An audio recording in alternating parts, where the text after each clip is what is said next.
In the kingdom of Aurea, the king and his knights ride through the hills as they chase a dragon. They follow the beast into a cave where the group sees something that leaves them in shock. At that moment, the dragon flies in and breathes fire to kill most of the knights in one go. Then she uses her tail to capture the remaining knights one by one and kill them too. Lastly, she approaches the king, who falls to his knees to wait for the end. Many centuries later, in a land in the north, Floria and Elodie are chopping whatever wood they can find.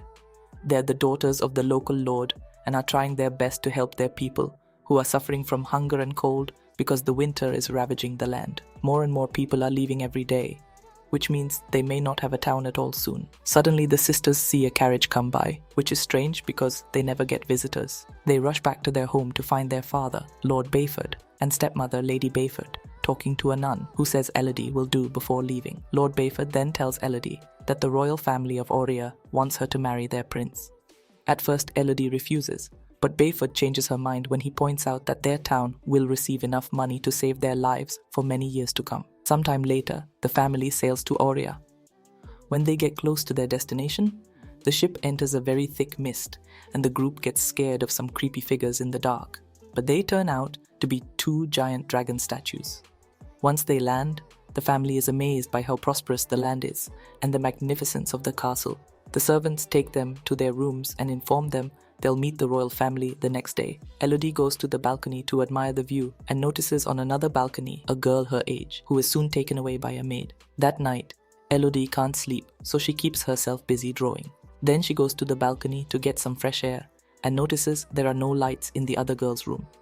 She's also surprised to see torches in the distance, meaning someone is going up the mountain in the middle of the night. The next day, Elodie's family meets the royals. Queen Isabel sends Elodie to spend some time with Prince Henry before the wedding. After the initial awkwardness, Elodie and Henry hit it off and have a very pleasant conversation.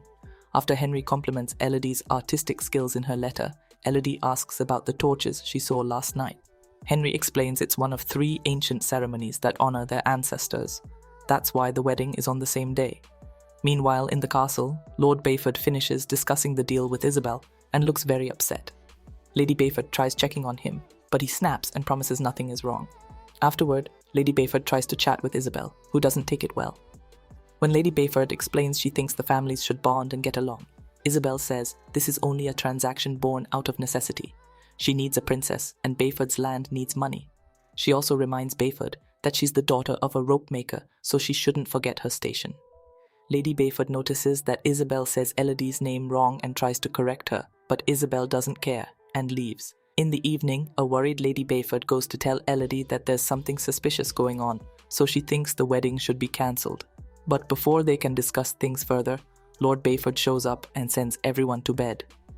The next morning, the maids help Elodie get ready for the ceremony. She's given a beautiful dress that includes a blunt dagger and a diffuser with perfume. The wedding goes well. Henry and Elodie exchange rings, share a kiss, and Elodie is given her own crown. Afterward, Elodie says goodbye to her family and gets on a carriage with Henry, who explains they'll join the ancient ceremony on the mountain. They go up a rocky set of stairs and Elodie is shocked to find a bunch of people wearing creepy golden masks, not to mention Isabel dressed like a nun. The queen gives Elodie a coin, saying she'll be helping protect the kingdom. Then they go inside, as Isabel shares a story. When their ancestors arrived on this island, they discovered a dragon lived there as the last of its kind. The dragon attacked the village as soon as it saw the humans settle down, so the king gathered his soldiers and tried to fight the beast. However, the dragon killed everyone except the king, who had to give up his 3 daughters so the island could be shared. As she listens to the story, Elodie notices how everyone stares creepily at her and the fact they're crossing a dangerous bridge above a chasm. Then Isabel explains the king's sacrifice is what they celebrate every generation before cutting Henry's and Elodie's hands. She pushes them together to mix their blood and covers them with a cloth, announcing that Elodie is now officially of royal blood. Next, Elodie throws the coin into the chasm, thinking it's the end of the ritual.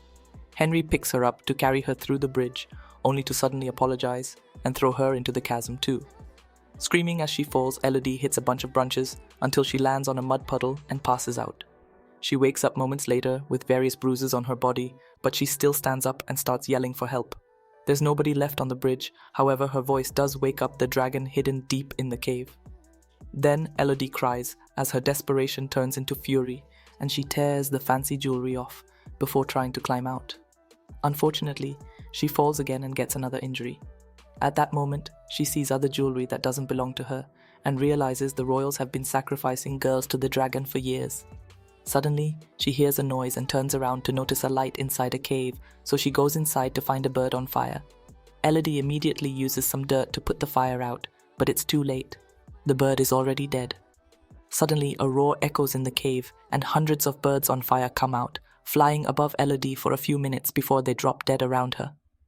With the little bodies serving as lights, Elodie tries to look for an exit, only to freeze when she sees the dragon coming. Elodie runs to hide behind a stalagmite as the dragon starts talking, saying that every generation of royalty must pay and that she can smell it in Elodie's blood. Looking at her scar, Elodie realizes the ceremony is done to trick the dragon. The dragon tells Elodie to run, and she does so as she screams, managing to enter a tunnel as the dragon breathes fire behind her. The flames enter the tunnel too, but Elodie manages to find a safe spot just in time. There's a burnt body there, and she realizes it's the girl she saw on the balcony. When she hears the dragon coming after her again, Elodie tries to escape through a small hole, only for her dress to get stuck in it. The flames are getting closer, so after lots of struggle, Elodie manages to remove the crinoline and run away, hiding in a smaller cavern. Unfortunately, some fire still reaches her leg and burns it, causing her to scream in pain. The dragon hears her but can't reach her because there's not enough room for her giant body. Once the dragon is gone, Elodie remembers the blunt dagger and hones it against a rock to then cut off part of her dress. The pain in her leg is unbearable, but she pushes through and bandages the wound with the torn fabric. Next, she opens the diffuser and catches a bit of fire in it to use it as a lantern. Now she can explore the cavern and eventually finds a very narrow passage. She begins crawling through it and her dress gets stuck in it again. So she pulls until she's freed and slides down in the process. Elodie tries her hardest to hold on, but her hands are wounded and tired, so she falls again and the fire in the diffuser goes out. Refusing to give out, Elodie stands up and holds onto the wall to walk, determined to reach a light she sees in the distance. After some very painful walking, she leaves the tunnel, only to almost fall off the edge of a cliff. She can still see the light on the other side, so after taking off her wedding ring and throwing it into the abyss, Elodie steps back and runs to make a big jump. The other side of the cliff is slippery and she can't hold on, but luckily as she slides down, her belt gets stuck in a rock. It soon breaks, however it gives her enough time to take out the dagger and stick it into a crack to hold on. Then she uses the dagger to climb up the rest of the way and discovers the light comes from cute glowing slugs. After checking they don't bite, Elodie tears off her puffy sleeve and puts a bunch of slugs inside to make a new lantern. Then she walks a little further and finds a small lake, but when she tries to drink, she immediately spits the water out. It turns out the cave plants give it a disgusting taste. However, there is also dripping ice on the ceiling, so Elodie stands under it to catch any drops she can. Suddenly the ice starts melting faster, and the light coming through it looks a bit red. So Elodie opens her eyes to discover the dragon breaking through the ice with her fire. Elodie runs away as the dragon breaks through the ice and lands in the tavern to chase after her. Once again, not going far, because Elodie enters another tunnel too small for giant beasts. In this small tavern, Elodie finds a message on the wall that says "Safe here, she cannot reach," and is signed by the letter V. As she looks around, Elodie finds the dresses of many girls, and on another wall, their names added through the years, including the V that belonged to a girl named Victoria. Elodie takes a moment to grieve for them before removing the bandage off her leg, which isn't looking any better. Afterward, Elodie tries to sleep while hugging the lantern. Suddenly she starts seeing the ghosts of the previous sacrifices, suffering in pain, fear, and betrayal. Victoria is adding her name to the wall only to suddenly turn around and tell Elodie that it's all a lie. At that moment, Elodie wakes up and finds slugs all over her leg wound. She freaks out and starts removing them, only to discover their slime has healing properties and now her leg is fine. She puts a slug on her other major wound and apologizes for underestimating it. Feeling better, Elodie takes a better look around and finds a map on the wall, which means at least one girl managed to get out. The map teaches her she'll find 3 forks in the tunnel and she must take the middle one, where she must follow the crystals and the music to the outside. Afterward, Elodie tears off all the inconvenient parts of her dress, adds her name on the wall, and takes the middle fork, while ignoring the echoes of the dragon's growls. Eventually, she hears a little tune and walks a little further to find a wall covered with crystals, which are the cause of the noise and also glow under the rays of sunlight because they're right under the exit. Nearby, there's a crown with a V on it, which means it was Victoria who got out. Since the crystals are pointy, Elodie tears off more of her dress to cover her hands and feet. Then, with the help of the crown, she starts climbing up. Unaware that the dragon is watching, Elodie makes an effort to go up and a crystal breaks under her hands, causing her to fall, but she uses the crown to hold on at the last second. Then Elodie hears the dragon nearby, so she hurries up and finally reaches the exit, only to discover she's on the edge of a hole very high in the side of the mountain. Devastated, Elodie falls to her knees and cries. Suddenly, the sound of horses neighing help Elodie notices a group of riders approaching the mountain. She tries yelling for help, but at that moment the dragon flies toward her and covers the hole. Elodie steps back just in time and notices another message on the wall saying, "Not safe," signed by V. Nearby, there's a body, meaning Victoria died there and never got out. The dragon gets her fire ready, only to stop when she hears a male voice calling out Elodie's name. While the dragon flies off to investigate, it's revealed that Lord Bayford has come with 2 knights and a guide to look for Elodie. They descend into the cave with some rope and start searching the area, so Elodie uses the sound of their voices to find her way back. When she takes a new tunnel, she's shocked to find a nest with 3 dead baby dragons and remembers Victoria's words, which makes her realize Isabel had been lying. The dragon hadn't been the last of her kind, and she hadn't struck first. A flashback reveals that the king had entered the tavern precisely to kill all the babies, so the dragon's attack had been an act of revenge. She killed all the knights as seen in the beginning, but when it was the king's turn, the dragon told him death would be too easy, and he should suffer the same way she did. Since then, the royal family has been feeding the dragon 3 women with their blood mixed to make them pass as royal daughters. Afterward, Elodie finds her father and his men, but she doesn't show herself yet for safety. The dragon shows up and grabs a knight, taking him for a flight before dropping him from a great height. The knight bounces on the rocks and crashes to the ground, instantly dying. While the guide rides to hide, the dragon grabs the second knight and crushes him under her paw before interrogating Bayford. He explains he's here to save his daughter and tries to attack with his sword, but the dragon grabs him with her tail and disarms him before dropping him. While Elodie sneaks around waiting for the right time, the dragon tells Bayford to call for his daughter. Bayford decides to offer a heartful speech about how sorry he is and admitting he made a horrible mistake.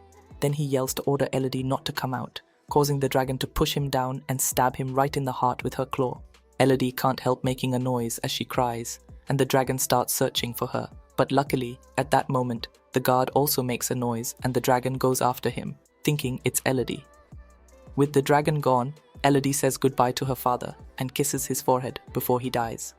Then she uses the rope left by him to start climbing out of the tavern. Meanwhile, the dragon finds the guide and crushes him to death before coming after Elodie, who manages to climb fast enough to avoid the flames that now cover the entrance. Elodie immediately gets on her father's horse, but only rides for a few moments before jumping off to hide under some rocks. Since the horse keeps going, the dragon is tricked and continues to follow it to burn it to death.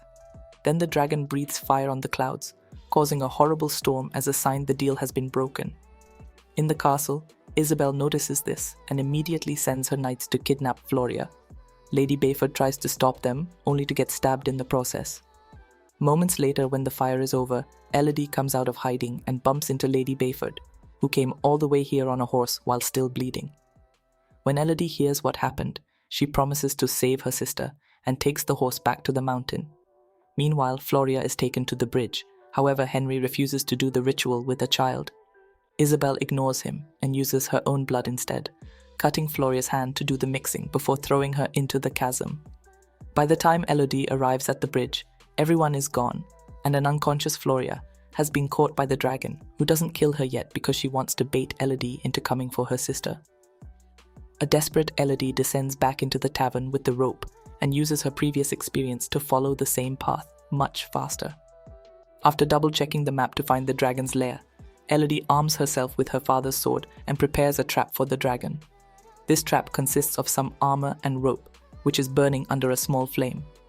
Elodie walks away, and when the rope finishes burning, the armor falls, causing the dragon to fly out of her lair to look for the source of the noise. This allows Elodie to sneak into the lair and wake up Floria, who walks slowly because she's got a wounded leg. At that moment, the dragon discovers the trap and comes back to the lair, so Floria hides while Elodie waits with her sword out. She tries to explain that they've all been tricked by the queen, but the dragon doesn't believe her and tries to breathe fire. Elodie stabs her mouth with the sword to redirect the attack, but still falls off the edge of the lair, receiving some burns on her arms and shoulder in the process. While the dragon removes the sword, Elodie lands in a lake and swims out just in time for Floria to throw another sword at her. Suddenly, the dragon jumps on her and holds her while stabbing her with her claw. Before she can kill her, Elodie takes out the dagger and stabs the dragon in the eye, causing her to throw Elodie away. Next, Elodie grabs the sword again and runs toward the dragon, who has trouble seeing with one eye. She manages to stab the beast in the chest, however it doesn't cause much damage, and the dragon grabs her again. Elodie then stabs the dragon's paw, making her drop her again. As the dragon comes closer, Elodie notices the dust bouncing against a curved stalagmite, giving her an idea. Elodie stands in front of the stalagmite and tells the dragon to burn her down, so the dragon breathes her fire. However, Elodie moves at the last second and the fire bounces on the stalagmite, causing it to land on the dragon and finally bring her down. Afterward, Elodie shows the dragon the scar on her hand to prove that the beast has been killing innocent girls, not royals. The dragon asks her to end it, but Elodie drops the sword and refuses to continue this circle of hatred. Then she grabs a bunch of slugs and puts them on the dragon's body so she can fully recover. Meanwhile, in the castle, another wedding is being celebrated so they can trick the third girl of this generation. Suddenly, a coin comes rolling down the altar and Elodie walks in, telling the bride to take her family and run away. Then Elodie tells the locals they can also run away if they want, but only the servants take her seriously and leave. At that moment, the dragon shows up and breathes fire on everyone present, killing Isabel and every person in the royal line to finally end it. As everyone panics, Henry closes his eyes and accepts the punishment because he knows he deserves it. Soon the castle crumbles down, but Elodie walks away with her head held high. A few days later, Elodie, Floria, and a recovered Lady Bayford get ready to leave in a ship full of gold and supplies for their people. They agree to run their land together, and a recovered Lady Bayford get ready to leave in a ship full of gold and supplies for their people. They agree to run their land together, and Elodie even starts calling Bayford mother instead of stepmother. During the trip home, the dragon flies nearby and shares a nod of mutual respect with Elodie.